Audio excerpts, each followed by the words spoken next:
Maliki yaumiddin. Din itu sebetulnya agama. Kenapa nggak diartiin penguasa hari agama? Tuh, kenapa diartiin hari pembalasan atau hari kebangkitan?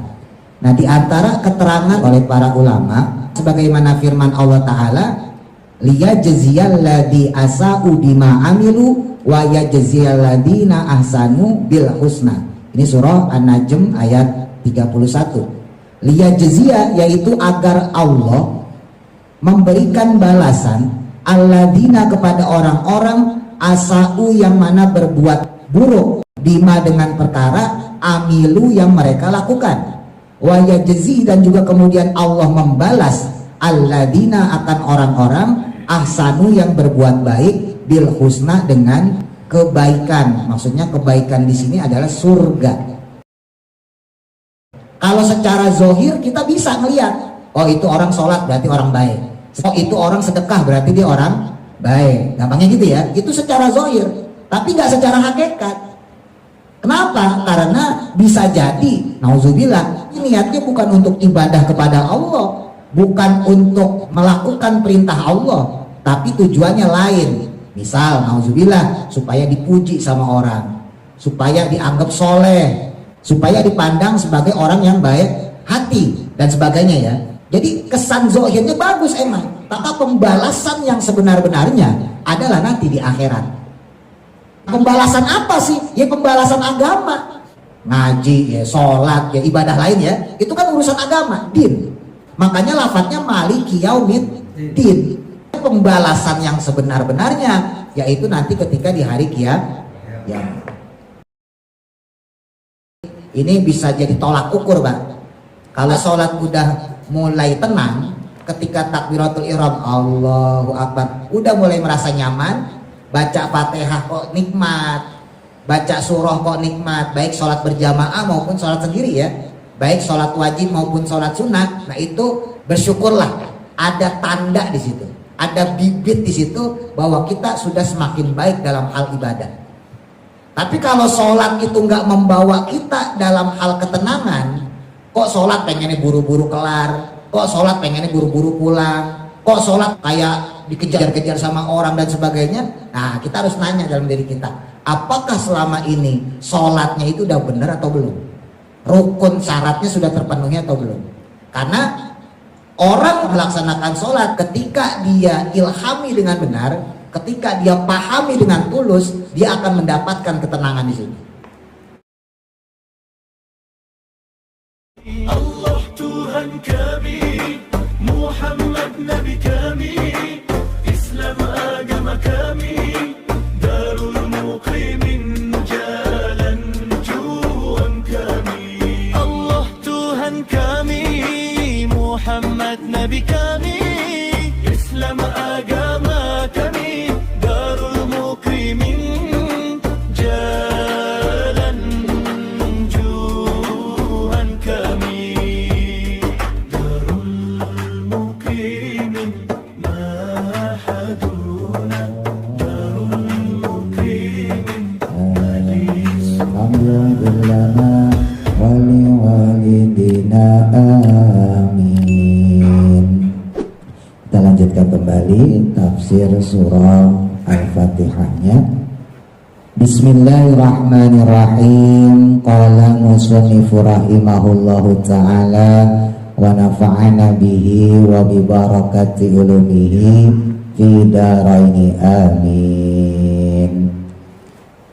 Fihi fawaidun. Fihi, di dalam ayat tersebut, di dalam ayat Maliki Yaumiddin itu fawaidun, ada beberapa faedah.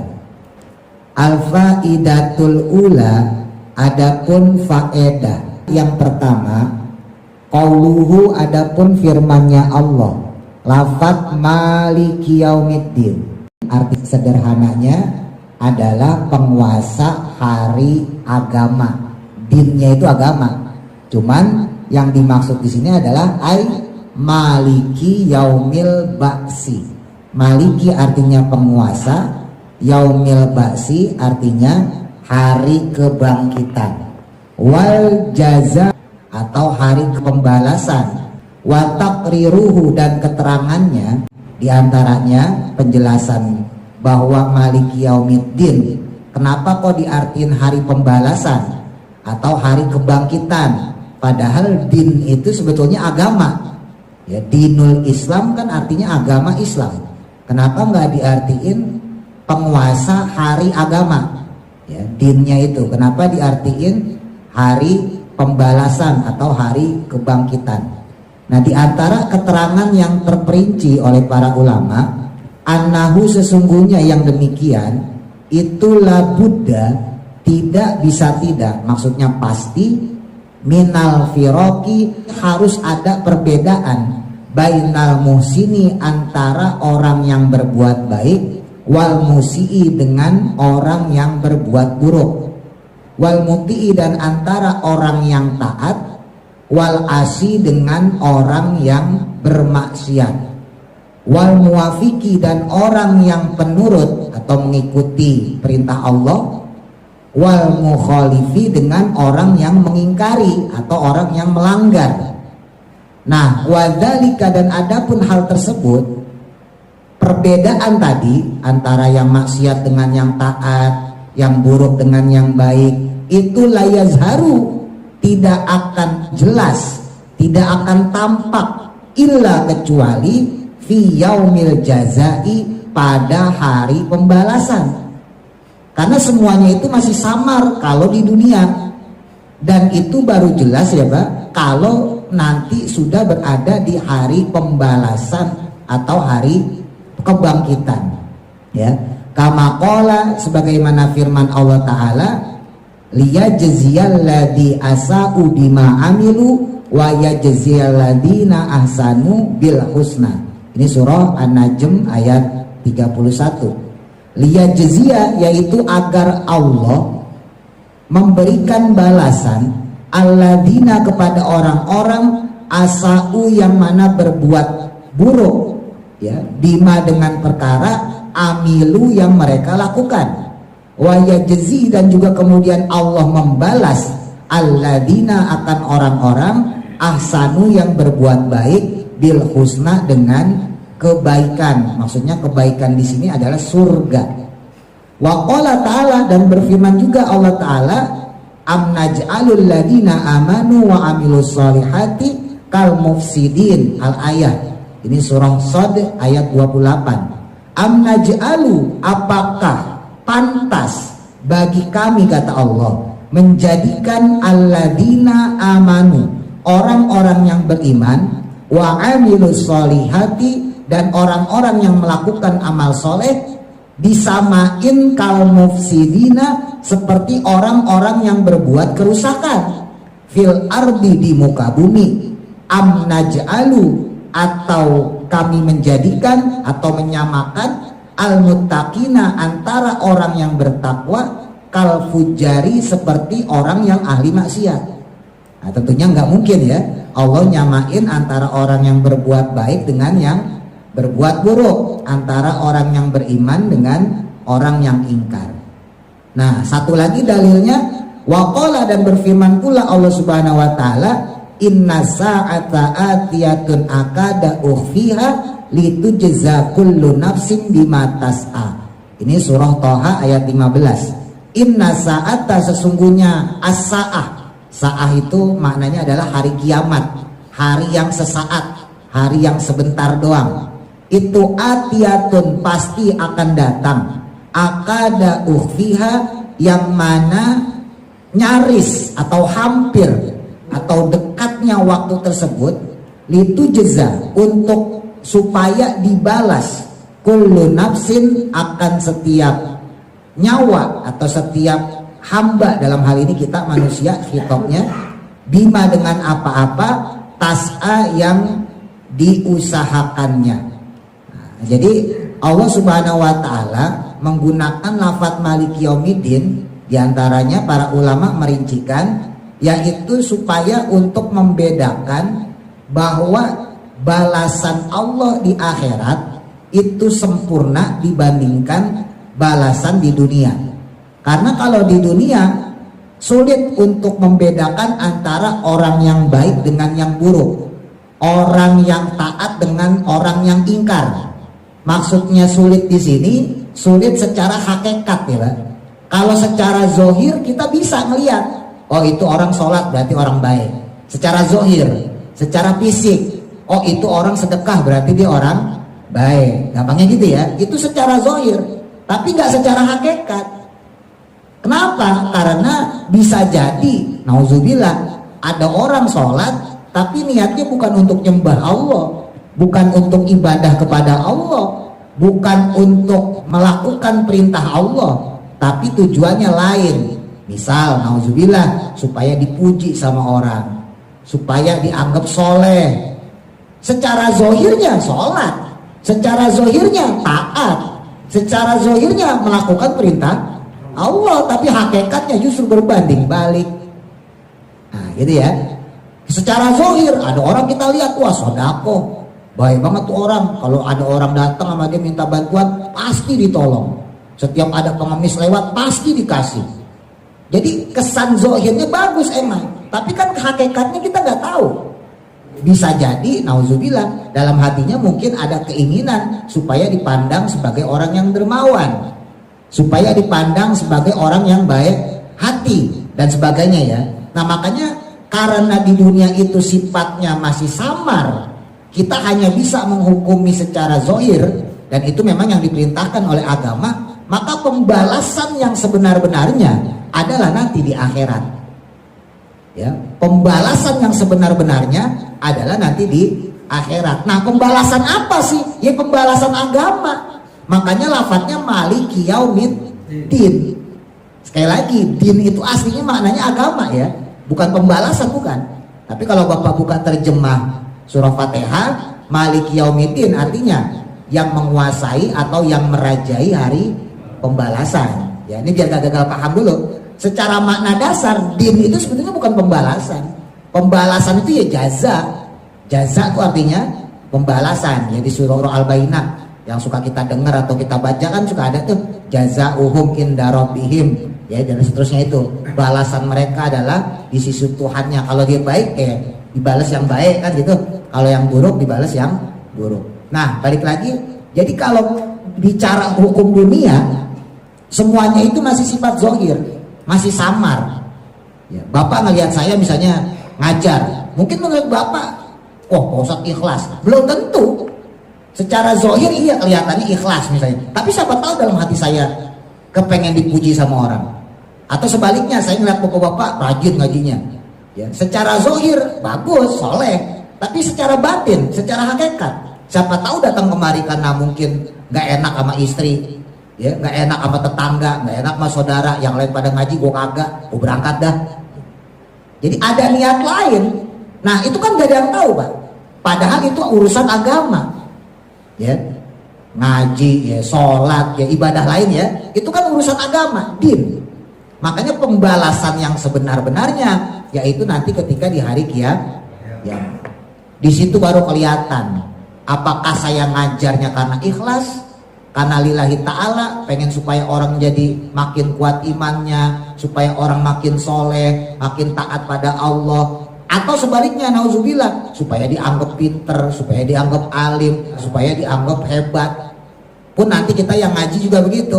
Apakah ngaji kita itu benar-benar karena kita niat untuk nuntut ilmu, untuk memperbaiki diri, untuk lebih baik dari sebelumnya, untuk menguatkan iman Islam kita dan sebagainya, atau nauzubillah sebaliknya, nanti kita di sana bakal ketahuan bahwa kita ngaji itu tujuannya bukan seperti itu, tapi tujuannya dengan tujuan lain.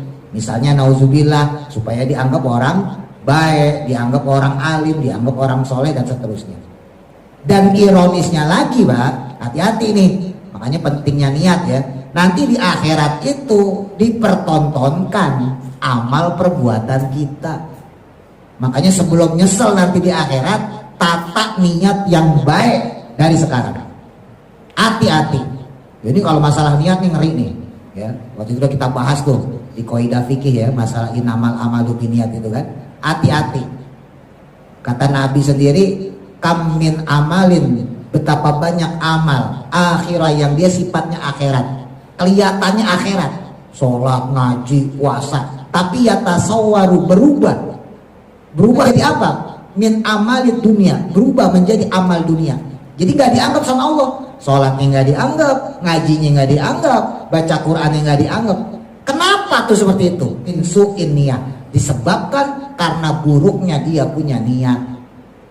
Jadi amalnya kelihatannya amal akhirat, tapi dipandang Allah sebagai amal dunia. Tapi sebaliknya, kamin amalid dunia, betapa banyak amal-amal yang kelihatannya amal dunia, pekerjaan dunia, bersihin jalanan, nyapu, bikin pot, bangun jembatan, kelihatannya amal dunia, tapi yatasawwaru bil akhirah, berubah dia menjadi amal akhirat, dipandang sama Allah pahala. Kenapa? Bi husnin niyah, dengan sebab dia melakukannya karena adanya kebaikan atau kebagusan dalam niat. Jadi niat itu penting, Pak. Ya, hati-hati banget ini, saya bolak-balik kalau masalah niat mah. Jangan sampai ntar di akhirat dipertontonkan ternyata kita selama ini solehnya itu bukan karena Allah. Solehnya itu bukan karena senang sama kanjeng Nabi. Solehnya itu bukan karena taat kepada perintah agama, tapi karena ada sesuatu yang membuat kita melakukan itu. Ya makanya ditegesin ya, bahwa ketika kita nanti disidang sama Allah, disitulah kita akan tahu betapa tulusnya niat kita, atau sebaliknya betapa bejatnya niat kita ketika kita melakukan suatu ibadah di dunia. Makanya dulu pernah saya cerita ya, beberapa sahabat itu ketika beliau sholat bersama Nabi awal-awal Islam, itu banyak yang pas sholat itu pingsan, Pak. Jangankan pas sholat, pas wudhu aja udah gemeteran. Kenapa? Karena wudhu itu menandakan bahwa dia akan menghadap Allah.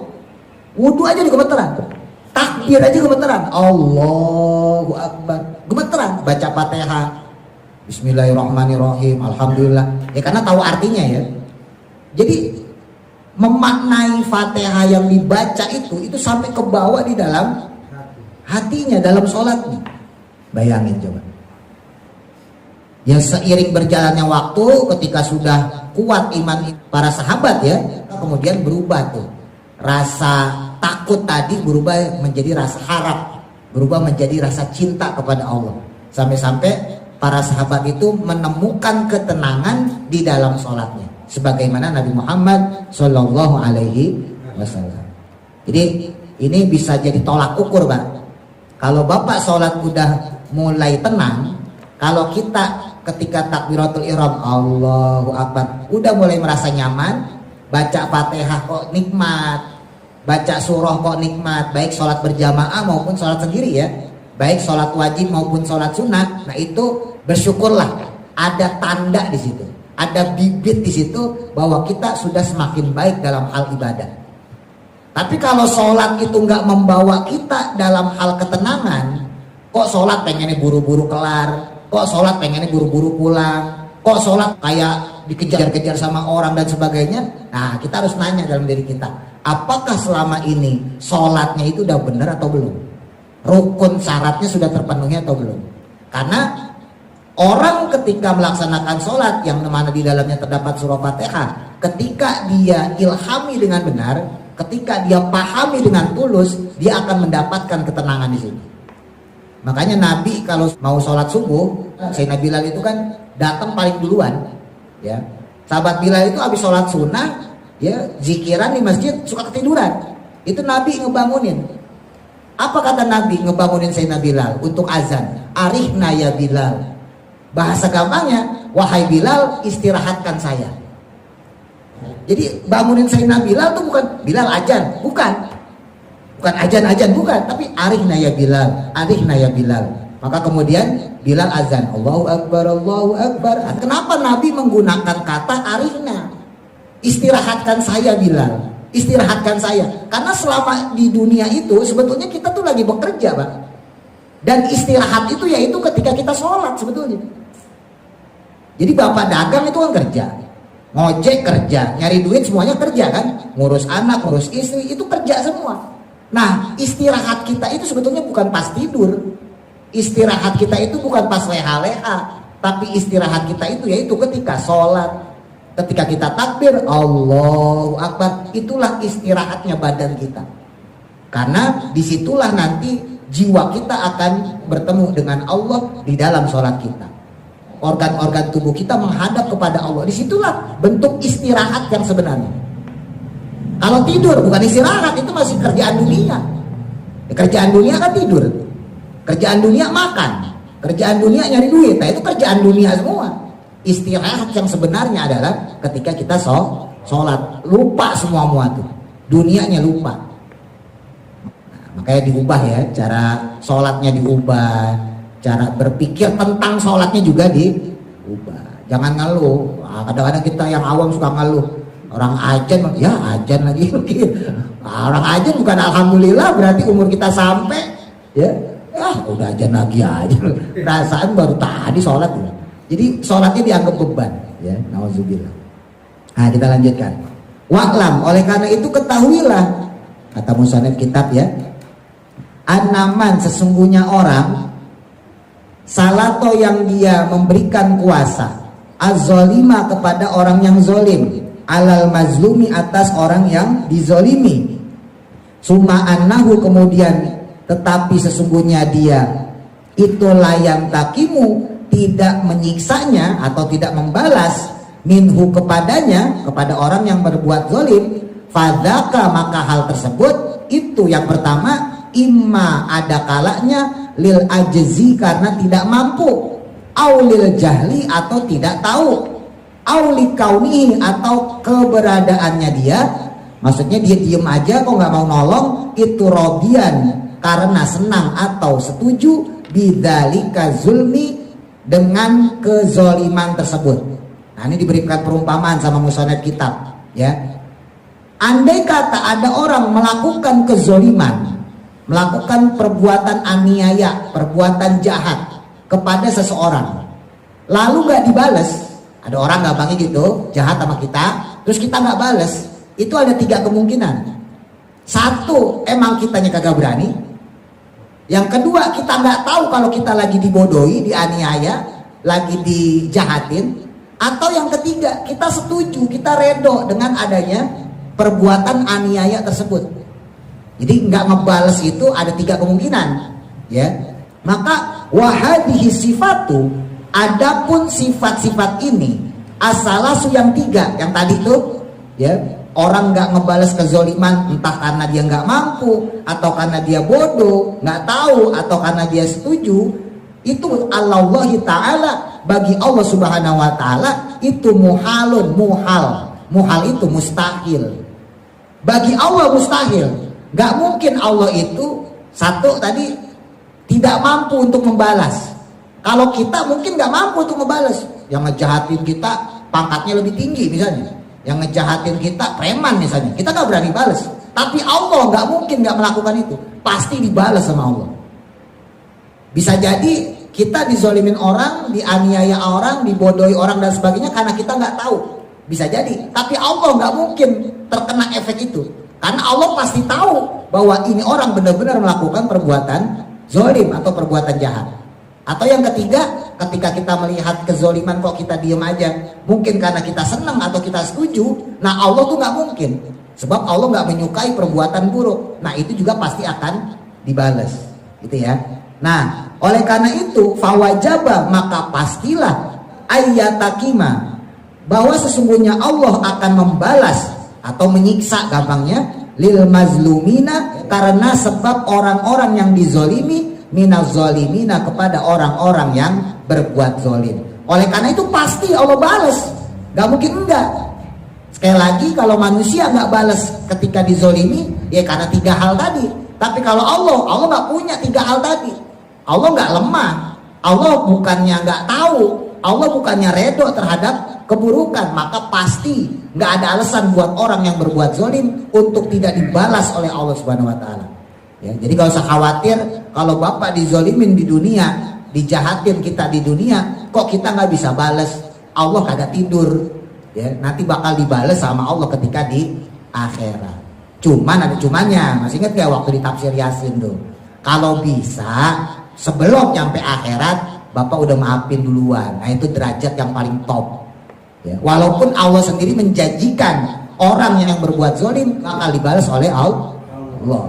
Tapi kalau bisa, kalau kita dizolimin sama orang, maafin. Ya. Kalau kita dijahatin sama orang, maafin. Kalau kita dibohongin sama orang, maafin. Kalau kita dikecewain sama orang, maafin. Kenapa? Karena di antara yang bikin susah Nabi nanti di akhirat, dalam tanda kutip, ya, harus menyelamatkan umat Islam yang ada di neraka gara-gara berbuat zolim. Jadi kalau kita nggak terima, apalagi kita sampai ngomong, ntar di akhirat gue bales, bukan gitu ya, ntar lihat aja di akhirat. Itu khawatirnya nanti malah nyusahin Nabi ketika di akhirat. Paham maksudnya? Ketika kita nggak ikhlas, ketika kita nggak redo, nggak senang, disakitin sama orang, terus kita ngancam menuntut balas di akhirat, kan sama aja nyuruh Nabi untuk menolong orang itu. Gara-gara kita nggak ikhlas, gara-gara kita nggak redo, akhirnya Nabi susah payah untuk menolong orang yang pernah zolim kepada kita. Paham ya? Secara nggak langsung berarti kita nyusahin Kanjeng Nabi. Gimana pun juga, walaupun mungkin dicelup dulu di neraka ya, dibersihin dulu, disiksa dulu, tapi tetap kan ujung-ujungnya bakal dimasukin ke dalam surga. Nah ini yang tadi disebutin, ada perbedaan tetap antara orang yang taat dengan orang yang ingkar, antara orang yang beriman dengan orang yang kafir. Makanya hati-hati, zaman sekarang suka orang nyebut semua agama tuh bener sama aja. Hati-hati. Mungkin kalau semua agama baik, iyalah masih kita bisa terima. Semua agama baik. Nggak ada agama yang ngajarin ngebunuh, nggak ada agama yang ngajarin nyolong, kan begitu. Tapi apakah semua agama benar? Ya enggak. Kita sebagai orang Islam harus yakin, hakul yakin bahwa agama kita lah satu-satunya agama yang benar. Inna dina indallahil Islam. Kita harus yakin, Mbak. Jadi jangan sampai kemakan toleransi sama orang. Kalau agama semuanya baik, ya kita anggaplah bener lah itu.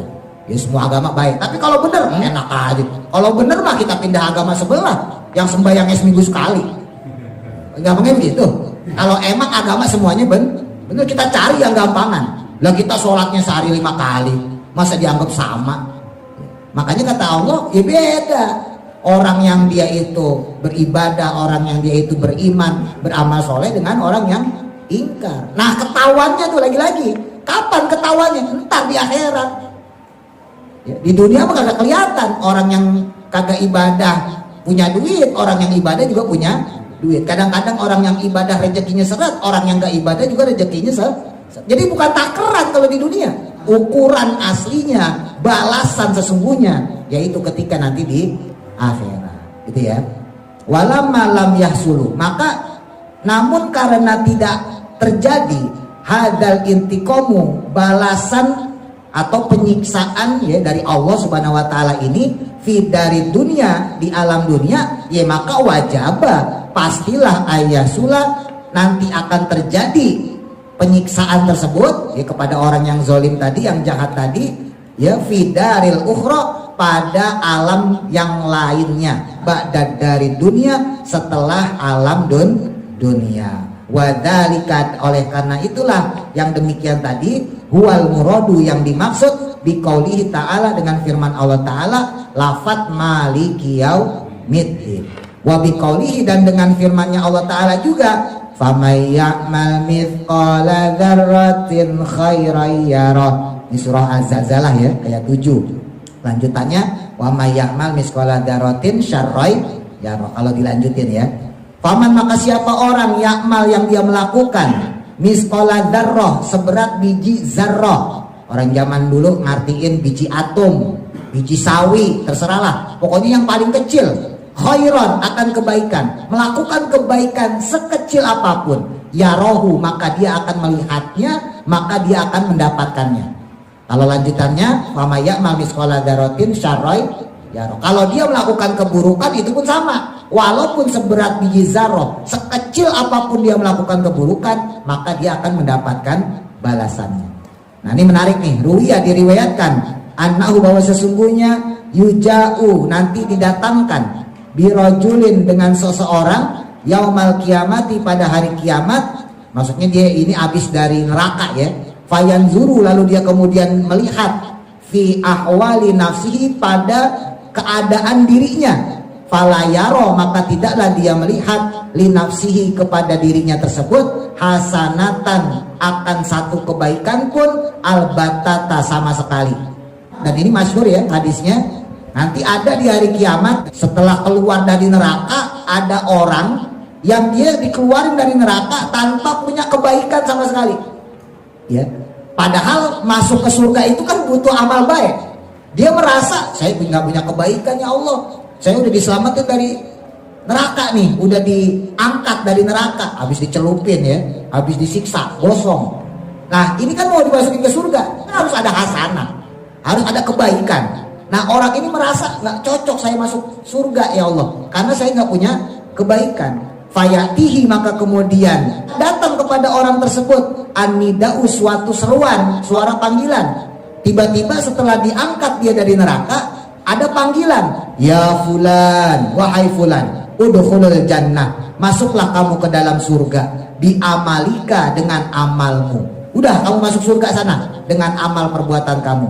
Fayaqulu, maka berkatalah dia, si orang yang baru diangkat nih dari neraka, ilahi, wahai Tuhanku, madza amiltu, apa yang telah aku lakukan sehingga saya pantas masuk ke dalam surga. Fayaqulu, maka berfirman Allah Ta'ala, alasta, bukankah kamu, lama kunta, tatkala kamu dahulu, naiman, sedang dalam keadaan tidur, takolabta, engkau berpaling, atau kalau lagi tidur apa namanya, gulang-guling gitu ya, kesana kemari kamu, min janbin, dari satu sisi, ila janbin, ke sisi yang lain, lailatan kada, pada malam demikian tersebut tadi. Fakulta, maka kemudian kamu berkata, fi khilali dzalika, pada saat di sela-sela tidur kamu di malam tersebut, engkau mengucap lafaz Allah, Allah. Kan kadang orang kalau tidur suka gitu, Allah Akbar gitu ya. Nah, makanya kalau tidur tuh dibiasain seperti itu.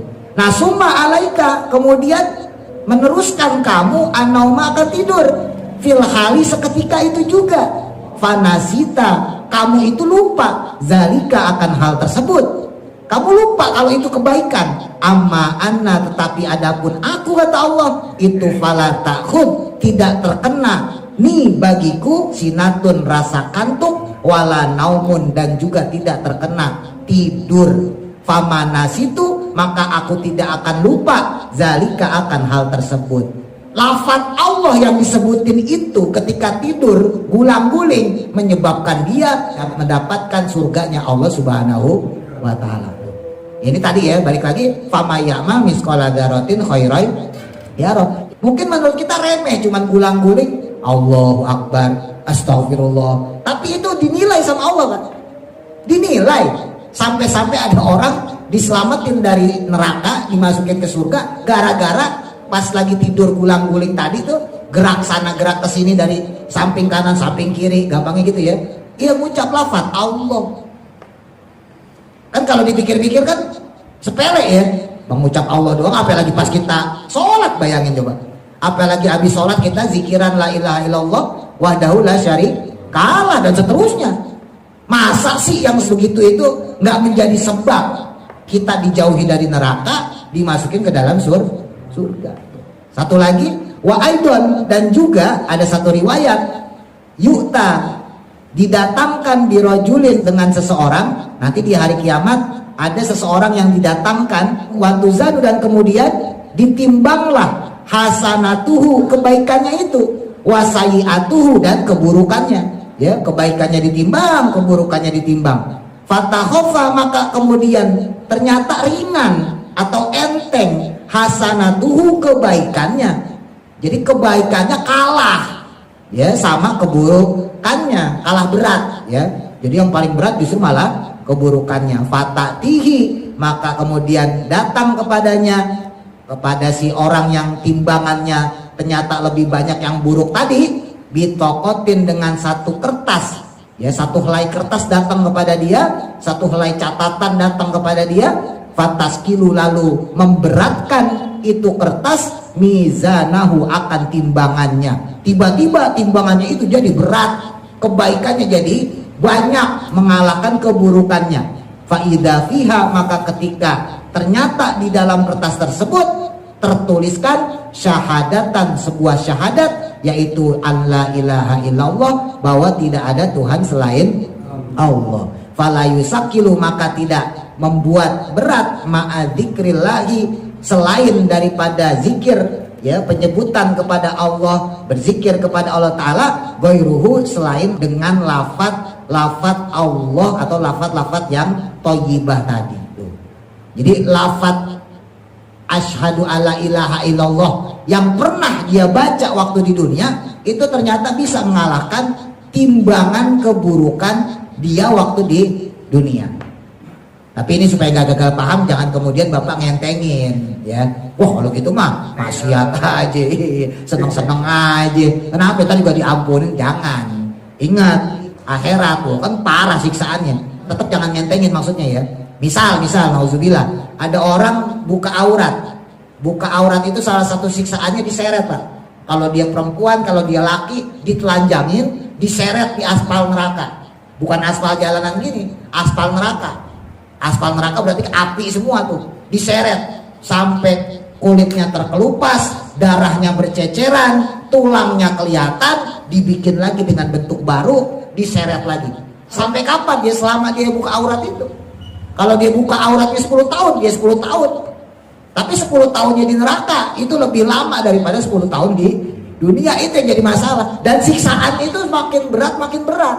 Jadi rasa siksaan yang sekarang dengan rasa siksaan yang besok itu beda. Lebih dahsyat rasa siksaan yang besok daripada yang sekarang. Yang lusa lebih dahsyat lagi rasa sakitnya, siksaannya dibandingkan hari yang kemarin, dan seterusnya. Ya, jadi tetap jangan sampai kita mengentengkan. Jadi dalam hal ini ada dua prinsip, ya. Yaumul jaza atau hari kebangkitan, hari pembalasan dan sebagainya yang Allah persiapkan kepada kita. Satu, setidaknya kita punya rasa takut dulu kepada Allah. Rasa takut kalau kita nggak benar-benar tulus ikhlas menyembah Allah. Jangan-jangan selama ini yang kita sembah adalah orang lain supaya kita dapat kebahagiaan dari orang lain, dipuji orang lain, dapat ketenangan dari orang lain. Nauzubillah. Berarti kan secara nggak langsung yang kita sembah bukan Allah, tapi orang lain. Ya, kita nggak nyembah Allah, tapi kita nyembah manusia, kita nyembah makhluk. Nauzubillah. Yang pertama itu rasa takut dulu kedepanin, lalu kemudian rasa harap. Tetaplah berharap walaupun mungkin kita dulu pernah buruk, pernah melakukan kejelekan, pernah melakukan maksiat, kita tetap harus hakul yakin bahwa Allah Subhanahu wa taala itu enggak meninggalkan kebaikan kita sedikit pun. Tetap manusia pasti ada baiknya, dan ketika dia tobat, ketika dia insaf, kebaikannya itu insya Allah akan menutupi keburukan-keburukannya. Ya tentunya dengan menginsafi, ya, keburukan-keburukan yang dulu, akuin kesalahan-kesalahan yang dulu, dosa-dosa yang dulu, minta ampun pada Allah. Kalau ada salah kepada manusia, minta maaf kepada manusia. Insya Allah kalau tobatnya tobatan nasuha, nanti dapat tuh dua tadi. Dapat rasa takut, khauf dari Allah, dapat juga rasa roja, harapan kepada Allah Subhanahu wa taala. Itu aja, mudah-mudahan manfaat. Wa'lam annal wajibat wallahu a'lam. Al-Fatihah. A'udzu billahi minasy syaithanir rajim. Bismillahirrahmanirrahim. Mukrimin mahaduna, darul mukrimin madallisuna.